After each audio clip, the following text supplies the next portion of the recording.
27ویں رات کو نا بتیاں بجھا کے رو رہے ہوتے ہیں. عید کے دن فلم دیکھنے کا پہلے سے پروگرام لڑکوں نے بنایا ہوا ہوتا ہے. سمجھ میں آ رہی ہے؟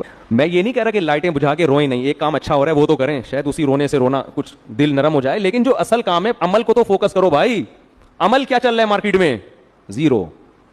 تو بس یہی حساب ہے. تو اللہ نے فرمایا یہ وہ لوگ ہیں جنہوں نے اپنے دین کو کھیل اور تماشا. چند رسومات ہیں, محرم میں کربلا چلے گا, ربیع الاول میں ٹاپک چلے گا, وہ چلو سیرت کا ٹاپک تو اچھا ٹاپک ہے, لیکن سیرت کے ساتھ بھی بہت ساری چیزیں چل رہی ہیں, ناچ گانے بھی ہو رہے ہیں, ڈانس بھی ہو رہے ہیں, اور طواف بھی ہو رہے ہیں, پتہ نہیں کیا بنا دیا. اور ہر موسم, رجب میں کنڈے چلیں گے, اور پھر ربیع الاول میں حلوے مانڈے چلیں گے, پھر ابا کا انتقال ہو گیا تو دیگیں چلیں گی تیسرے دن. کیا کر رہے ہو یار اللہ کے بندو؟ کون سے صحابی نے دیگ پکائی؟ حضرت ابو بکر کا انتقال ہوا, حضرت عمر نے کتنی دیگیں لوگوں کو کھلائی ہیں پکا کے, کوئی تمبو ومبو لگایا حضرت عمر نے کہ آج برسی ہے تو آج تیزا ہے تو آج 40واں ہے تو آج یہ ہوا ہے؟ تو کچھ بھی نہیں بھائی, انتقال ہوا, اللہ مغفرت فرمائے. اب ہم نے, اللہ کہتے ہیں جیسے کوئی مرتا ہے نا, اللہ کہتے ہیں تل کا امتن خلط قد خلط, یہ چلے گئے, جو انہوں نے کیا تم سے نہیں سوال ہوگا. ٹھیک ہے نا, تم سے وہ ہوگا جو تم کر رہے ہو. اب تمہارا نمبر ہے, اگلی لائن میں تم اپنے آپ کو فوکس کرو.